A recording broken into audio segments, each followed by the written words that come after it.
नाम भोजपुरिया समाज, इसी को कहते हैं भोजपुरिया प्यार। जी आज गाना जो रिलीज हो रहा superstar power star Pawan Singh ji के करेंट एल्बम अपनी धुन चैनल से साथ में पायल देव जी गौले बाड़ी वीडियो इतना जबरदस्त बा, इतना हाई लेवल के बड़ुए वीडियो कि मैंने का कहल जाओ। वो गाना के टीजर भी ट्रेंडिंग में बा और वो गाना के मेन गाना जो बड़ुए वो आज अभी ट्रेंडिंग में चल रहा बा। टीजर मेन ट्रेंडिंग में बा और गाना म्यूजिक सेक्शन में ट्रेंड कर रहा बा।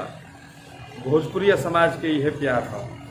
वो गाना इतना जबरदस्त बा कि मैंने वो गाना के ट्रेंडिंग में जगह मिले ही की चाहिए।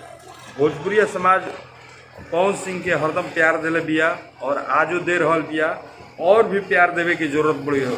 वो गाना के इतना वो लोग शेयर करी, इतना ओकरा के मैंने बवंडर मचा दी कि वो गाना एगो रिकॉर्ड बन जाओ, एकदम रिकॉर्ड कायम कर दे और लोग के देख के हवा पानी गबड़ा जाओ। ऐसे कि जब पवन सिंह के गाना आवेला तो पूरा तहलका मच जाला, गड़गड़ा जाला, वही टाइप के गड़गड़ा जाए। मिले जी अगले वीडियो में, तब तक खातिर।